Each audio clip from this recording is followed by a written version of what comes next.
Welcome to Forbes Newsroom. Joining me now is Derek Saul, a breaking news reporter covering markets and sports business. Derek, thank you so much for joining me today. Thank you for having me. Of course, of course. So the World Series kicks off this Friday, and you just wrote a piece for Forbes where you posed the question, don't want a recession? Root against the Phillies in the World Series. Can you explain? Yeah, I guess I'm being a little bit of a troll there, but there's a really funny historic relationship between Philadelphia baseball teams winning the World Series and the U.S. entering a major recession. So the Phillies won in 2008 in the middle of the Great Recession. I believe it was 3 weeks after Lehman Brothers collapse. Um, and they also won the 1980s when there was an energy crisis, and that's kind of relevant now because there hasn't been inflation at the level that it was in the 1980 than it is today. And then also the Philadelphia Athletics won in 1929 and 1930, right in the beginning of the Great Depression. So, maybe it's not because Philly won a World Series, but it's too much of a coincidence to ignore it. Yeah, that's definitely a troubling coincidence there. So, what is, as we are sitting here just a few days away from the kickoff to the World Series, what's the current state of the economy? Yeah, so it's not great. Right now, all the major stock indexes are on pace for their worst year since the Great Recession. Nasdaq is down over 30%, S&P right around down 20%, and other kind of troubling economic metrics with inflation at a 40-year high. Federal Reserve is raising rates like has not been seen since the Phillies 1980 World Series title. And depending on who you ask, some places will say that we're already in a recession. There's one maybe more reliable economic indicator than the Phillies World Series saying we're in a recession. There's been 2 straight periods of a contraction in gross domestic product. But then there's others that are a little more bullish. Goldman Sachs said over the weekend that they only gave a 35% chance of the U.S. economy entering a recession in the next 12 months, which is down from roughly a 65% consensus estimate.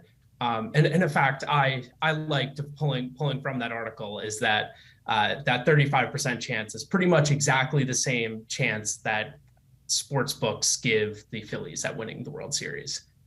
Oof, don't like those odds. As a former Pennsylvanian, I'll tell you that. But are there any differences between what you're seeing in the economy now and the Phillies winning both in 1980 and 2008? Yeah, honestly, the economic conditions now are not as obviously bad as the last couple Phillies World Series titles. I mentioned in 2008 with the Lehman Brothers collapse, and when the Phillies were on that magical October run, things were already really bad. The stock market already was tumbling, the housing market was already bubbles already bursting there, and then in 1980, I mentioned just with the energy crisis, super high inflation. And inflation then was almost twice as bad as it is now. Obviously, things definitely aren't great right now, but I don't think from a more macro level that it's as bad as the last two Phillies World Series. So who knows? Maybe that might be a good sign there for the Astros. So, why has the superstition gained so much traction? Is it just trolling Philly? Because, Phillies fans aren't the most liked of all of the fandoms. Or is this correlation just a little more than coincidental? Yeah, I think there's definitely an appetite for these kind of silly, but also historically predictive indicators. I know there's a couple. I think there's one about like men's underwear sales and like when when they go down, typically an economic downturn follows. And there's some other fun ones. I mean, I'll posit maybe it's bitter Mets fans that are working on Wall Street that are trying to prop up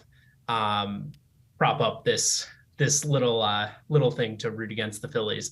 But yeah, it really picked up steam, and I think also it goes to show, I mean, just how much people are latching on to the Phillies, obviously magical run, as you would know about. Of course. So you wrote that this coincidence of economic downturns and Philadelphia wins isn't all that uncommon because baseball is a sport that has a rich history of superstitions. So why are superstitions so prudent in baseball? I mean, honestly, I think it's baseball players have too much time on their hands. I think, there's 162 games. The playoffs can be, with the new playoff format, I mean, that's another 25 games you can have right there. So I'll say it was too much time on their hands. And this is as big of a baseball fan as you could find.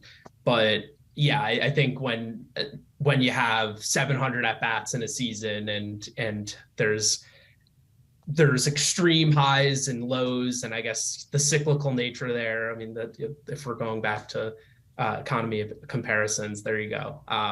But I think I think it's just getting any sort of trying to get any sort of edge and the long history of it.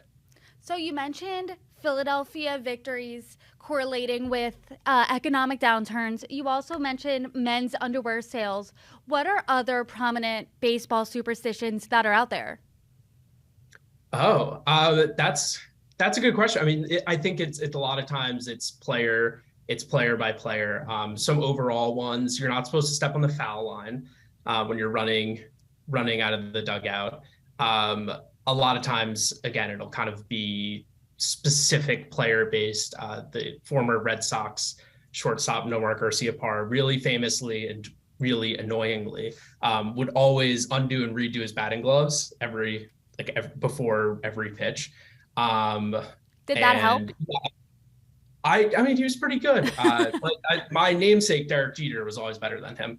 A good one from recent history is Astros manager Dusty Baker.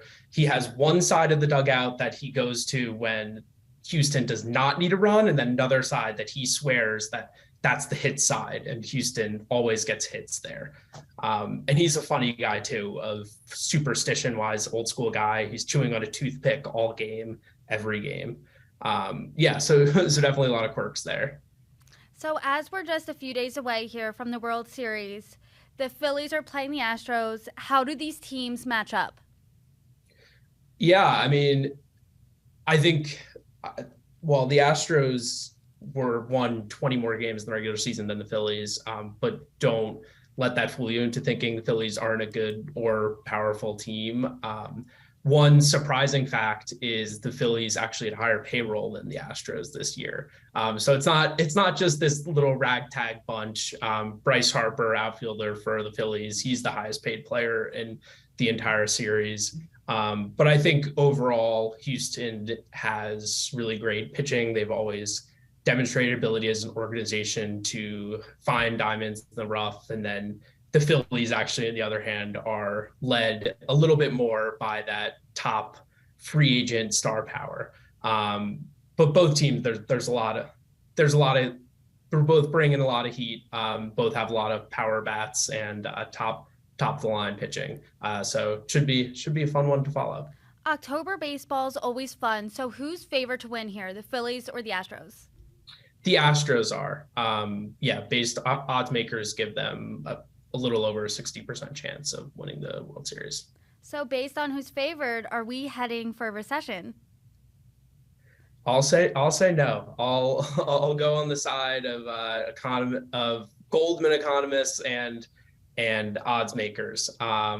So I think that I think it'll be close. I think we'll be close to teetering to a recession. I also think it'll be a close series, but I think ultimately we'll avoid a Philadelphia win and a recession.